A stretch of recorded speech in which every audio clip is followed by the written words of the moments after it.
বৃষ্টি উপেক্ষা করে জুলাই আহত যোদ্ধা যারা রয়েছেন তারা আজকে অবস্থান নিয়েছে শাহবাগে। এই মুহূর্তে আমরা কিন্তু দেখতে পাচ্ছি যে বাইরে গুড়ি গুড়ি বৃষ্টি এবং এরই মাঝে কিন্তু শাহবাগ যে চত্বর রয়েছে সেখানে জুলাই যোদ্ধারা তাদের যে 2 দফা দাবি অর্থাৎ জুলাই সনদ এবং জুলাই ঘোষণাপত্রের দাবিতে তাদের যে অবস্থান কর্মসূচি সেটি কিন্তু চালিয়ে যাচ্ছেন। এবং আমরা কিন্তু দেখছি যে বাইরে যে পরিবেশ সেটি হচ্ছে যে বাইরে যান চলাচল কিছুক্ষণ আগে আমরা যেমনটা দেখতে পেয়েছি যে রোগীরা ভোগান্তি নিয়ে তারা এই শাহবাগের যে হাসপাতালগুলো রয়েছে আশপাশে যাচ্ছেন এবং এই মুহূর্তে কিন্তু আমরা দেখছি যে একটি অ্যাম্বুলেন্স এখান দিয়ে যাচ্ছেন এবং যারা আজকে অবস্থান কর্মসূচিতে রয়েছেন তাদের সাথে কথা বলছিলাম। তারা যেমনটা বলছেন মূলত তারা 2 দফা দাবিতে তারা আজকের এই অবস্থান কর্মসূচি চালিয়ে যাচ্ছেন অর্থাৎ জুলাই সনদ এবং জুলাই ঘোষণাপত্রের দাবিতে তারা মূলত এখানে আজকে অবস্থান নিয়েছেন। এবং আমরা কিন্তু দেখছি যে আজকে তারা কিন্তু সকাল থেকে এই অবস্থান কর্মসূচি চালিয়ে যাচ্ছেন এবং এখনো কিন্তু দেখছি যে এই বৃষ্টি অপেক্ষা করে তারা এখানে অবস্থান নিয়েছেন এবং আমরা কিন্তু সেটি এই মুহূর্তে দেখতে পাচ্ছি। এখন আমরা কিন্তু দেখছি বাইরে বৃষ্টির পরিমাণ কিন্তু বেড়ে চলছে, মানুষ দুর্ভোগে কিন্তু সব সড়ক দিয়ে যাতায়াত করছে। একই সাথে এখানে কিন্তু এই জুলাইয়ে যারা আহত হয়েছেন তাদের যে অবস্থান সেটি কিন্তু আমরা দেখছি যে তারা কিন্তু তাদের যে অবস্থান কর্মসূচি সেটি চালিয়ে যাচ্ছেন এবং বিভিন্ন প্রকার স্লোগান কিন্তু তারা দিচ্ছেন। রক্ত যদি লাগে, ইন্টারিম সরকারের যদি কলমের কালি না থাকে, আমার রক্ত দিয়ে আপনার কলমের কালি বানাতে আমি প্রস্তুত। তারপরেও আপনি জুলাই ঘোষণাপত্র দেন, তারপরেও আপনি জুলাই সনদ দেন। যদি দিতে না পারেন সসম্মানে আপনি আপনার ব্যর্থতা স্বীকার করে জনগণের পক্ষে পদত্যাগ করেন। প্রয়োজনে জুলাই গণঅভ্যুত্থান পরবর্তী সময়ে যেমন নতুন ইমার্জেন্সি সরকার হয়েছিল, আমরাও নতুন করে সরকার গঠন করব। আমাদের সরকারের মূল দাবি থাকতে জুলাই সনদ ঘোষণাপত্র। 2 দিন পর পর আহতদের দেওয়া হবে ফ্ল্যাট, শহীদ পরিবারকে দেওয়া হবে ফ্ল্যাট। 3 দিন পরে প্রকল্প হয় বাতিল, 4 দিন পরে হয় আহতদের কোটা দেওয়া হবে। আপনার কোটা চাইছি আপনার কাছে? কোটা চাই? আমার কোটার দরকার নেই। আপনাকে কে বলতে কোটা দিতে? কার সাথে কথা বলে কোটার ব্যবস্থা করেন? আমরা 3 বার গিয়ে কোটা বাতিল করে আসছি। এত স্পর্ধা থেকে আপনারা আমাদেরকে সমালোচিত করার জন্য বারবার কোটার প্রসঙ্গ নিয়ে আসেন। এই সরকার কে চালায় আমার প্রশ্ন। যে কোটার কারণে আমার ভাই শহীদ হয়েছে, আমরা কি নির্লজ্জ? আমরা রক্ত দিয়েছি, আমরা কোথা চাইতে যাব? আমরা নির্লজ্জ না। আমরা আপনাদের মতো বারংবার কথার পরিবর্তন করি না। সুতরাং আপনারা 2 বার কথার পরিবর্তন করেছেন। কোথায় আছে একবার ছাড় দিব, 2 বার ছাড় দিব, 3য়বার কিন্তু আপনার জর্দানো দিতে থাকবে না। আপনাদের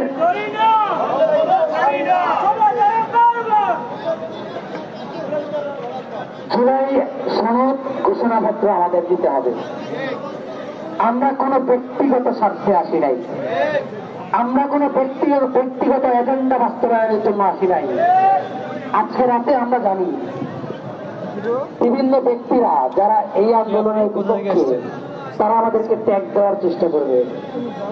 বিশ্বাস করেন, আওয়ামী লীগের আমলে সবাই যারা আন্দোলন করেছে তারা শিবির থেকে বেঁচেছিল। আমরা আমাদেরকে আপনারা কি ট্যাগ দিবেন? জুলাই ব্যবসায়ী আজকে মিডিয়ার মাধ্যমে বলতে চাচ্ছি, আমি ঢাকা কলেজের ছাত্র, আমি ঢাকা বিশ্ববিদ্যালয়ে অবস্থানরত প্রত্যেকটা সমন্বয়কের কথা জানি। যে ব্যক্তিরা আন্দোলনের সময় 20 টাকা গাড়ি ভাড়া দিয়ে এই শাহবাগ মোড় পর্যন্ত রাজভাস্কর্য থেকে আসতে পারে নাই, আজকে তাদের প্রাড়ও আছে, আজকে তাদের বাড়ি আছে, 100 গাড়ি নিয়ে সরান দেওয়ার বন্দোবস্ত আছে। যারা রক্ত দিয়েছে তাদের কি আছে? তাদেরকে দিচ্ছি, আপনার কাছে আমি চাই না।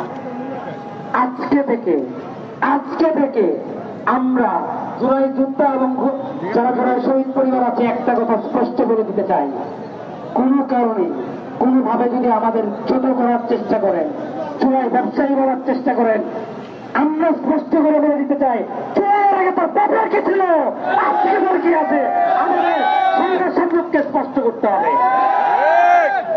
আজকে গাড়ির বহর আছে, চুলাইয়ের আগে আপনার কি ছিল সেটা স্পষ্ট যদি করতে আপনার দ্বিধা হয়, তাহলে আপনি কিভাবে আমাদের চুলাই যোদ্ধাদের ছোট করে কথা বলেন? আপনি কিভাবে বলেন আমাদের জুলাই সনদের ব্যাপারে, ঘোষণাপত্রের ব্যাপারে বারবার কেন আপনারা সময় পরিবর্তন করেন? আমরা বারবার বলছিলাম জুলাই ঘোষণাপত্র সংবিধানের স্থায়ী তফসিলে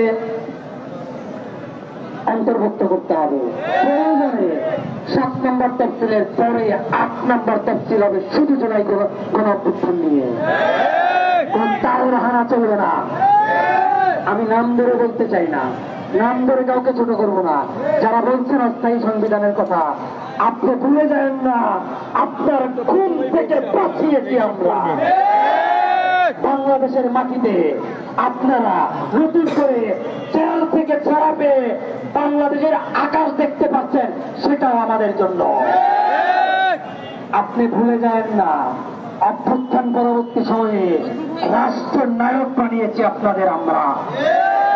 আপনারা আজকে আহতদের নিয়ে কথা বলতে গেলে আপনার বুকে বাঁধে, কিন্তু বিশ্বাস করেন প্রত্যেকটা কথায় জুলাই নিয়ে যখন কথা বলেন তখন আমার বলতে বাধ্য হয়ে আমরা যে আপনারা আহতদের সম্মান দিতে জানেন না, শহীদদের সম্মান দিতে জানেন না, তাহলে এই জুলাইকে সম্মান কিভাবে দিতে জানেন?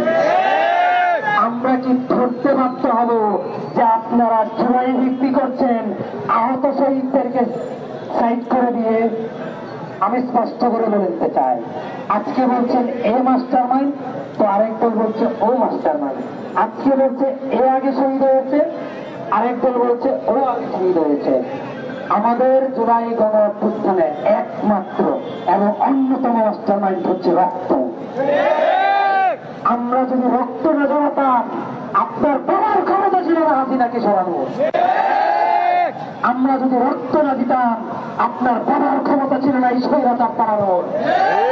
সুতরাং আমার রক্তের সাথে, আমার ভাইয়ের রক্তের সাথে যদি আপনি বেইমানি করতে আসেন, আপনার অবস্থাও পূর্ববর্তী সরকারের মতো হতে আমরা দ্বিতীয়বার ভাবব না। সবার প্রতি আহ্বান, সবার প্রতি ভালোবাসা, বাংলাদেশের প্রত্যেকটা মানুষের প্রতি আমাদের আহ্বান থাকবে। জুলাই গণঅভ্যুত্থানে যেমন আপনাদের ভূমিকা ছিল, এখনো আপনাদের ভূমিকা আমরা দেখতে চাই। জুলাই গণঅভ্যুত্থান পরবর্তী সময়েও আপনাদের ভূমিকার খুব দরকার আছে। আপনার সন্তানরা চিকিৎসা পাচ্ছে না, আপনার সন্তানরা কাতরাচ্ছে, আপনার সন্তানরা চিকিৎসার অভাবে হাত হারিয়েছে, আপনার সন্তানকে যারা নেতৃত্ব দিয়েছিল তারা দেখতে যাচ্ছে না। আপনার সন্তানের উপর দাঁড়িয়ে যারা আছে, তা আপনার সন্তানের উপর দাঁড়িয়ে যারা এখন রাষ্ট্র পরিচালনা করছে, তারা এখন আপনার সন্তানকে তুচ্ছ-তাচ্ছিল্য করছে। আপনার উচিত তাদের জবাব দেওয়া। আপনাদের আমি ছোট একটা কথা বলে শেষ করতে চাই।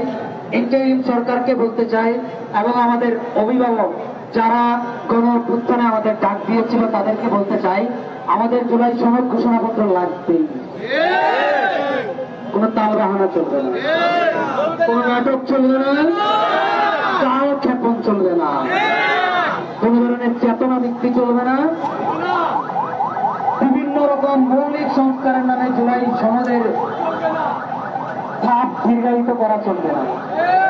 আপনাদের বলছি, আপনাদের যদি আমাদের রক্তের প্রয়োজন হয়, আমি ওপেন বলছি, মিডিয়ার সামনে বলছি, একজন ব্যক্তি সামনে এসে যদি বলে ভাই আপনার গায়ে রক্ত দরকার আমার, আমি এই জায়গায় দাঁড়িয়ে বলছি, আমি মুসলমানের সন্তান, আজকে বলছি রক্ত যতটুকু লাগবে আমি দিব, তারপরে ঘোষণাপত্র এবং সনদ আমার চাই।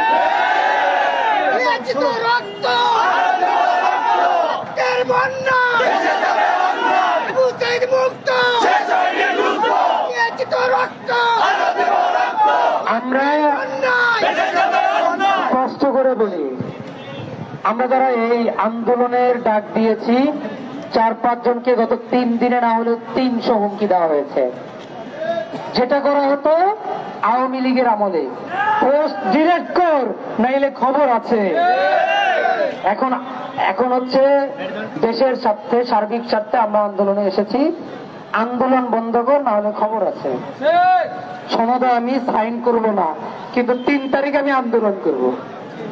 আপনি আমাকে বলেন, আমি সনদ দেখবো না, আমি সনদে সাইনও করব না, কিন্তু 3 তারিখ সনদের জন্যই আন্দোলন করব। আমি জানি এই কথাটা বললে আমার হুমকি আছে, তারপরেও বলছি আমি সনদে সাইন করব না, সনদের যে খসড়া সেটা আমি পড়বো না, কিন্তু 3 তারিখ আমি সনদের জন্য আন্দোলন করব। এটা কি গ্রহণযোগ্য কথা? আমরা কার আশায় থেকে 3 তারিখ বসে থাকবো?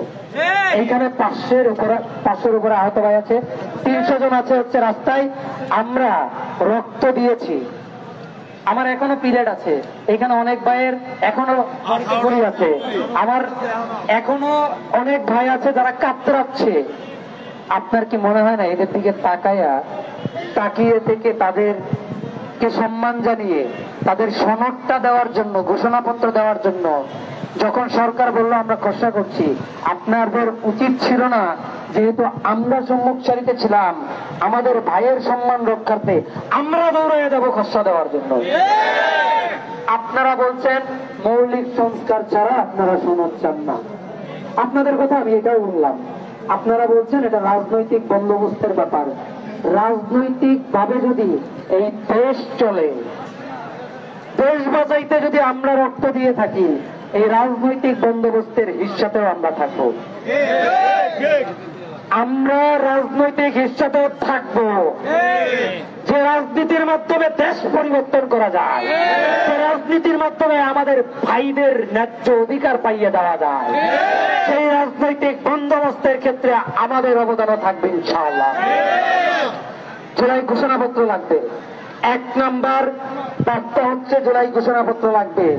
ইতিহাস বিকৃতি হতে হতে অনেক হয়েছে।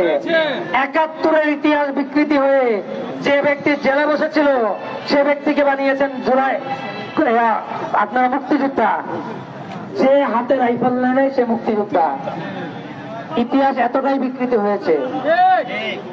এখন আপনারা এই গণ অভ্যুত্থানের ইতিহাস বিকৃতি করে মাস্টার মাইন্ড পরিবর্তনের চিন্তা করছেন, সেটা আপনারা করেন, আমাদের আফসোস নাই।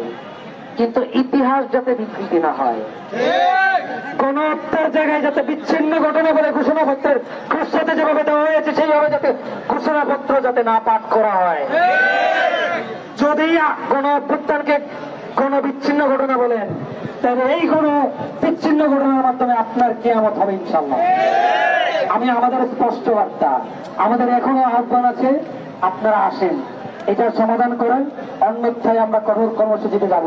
প্রয়োজনে আমরা ভিডিও বার্তা প্রত্যেকটা জুলাই যোদ্ধা যতগুলো ইম্পর্টেন্ট জায়গা আছে আমরা সেখানে আমরা পাঠাবো, এবং সারা পৃথিবীর যতগুলো মেইন স্ট্রিম মিডিয়া আছে সেই মিডিয়াতে আমরা পাঠাবো, যত রাজনৈতিক ব্যক্তিত্ব আছে তাদেরকে পাঠাবো। আমাদের বিশ্বাস আপনার প্রোফাইল পর্যন্ত হ্যাং করবে যদি আমরা ভিডিও বার্তা দেওয়া শুরু করি। সামলায়েন পরে। আমরা চাই আপনারা আমাদের কাতারে আসেন, জুলাই ঘোষণাপত্র এবং জুলাই সনদ আদায়ে আমাদের সাথে সামিল হন। আপনাদের আহ্বান জানিয়ে আমার বক্তব্য শেষ করছি। আসসালামু আলাইকুম। ইনকিলাব জিন্দাবাদ।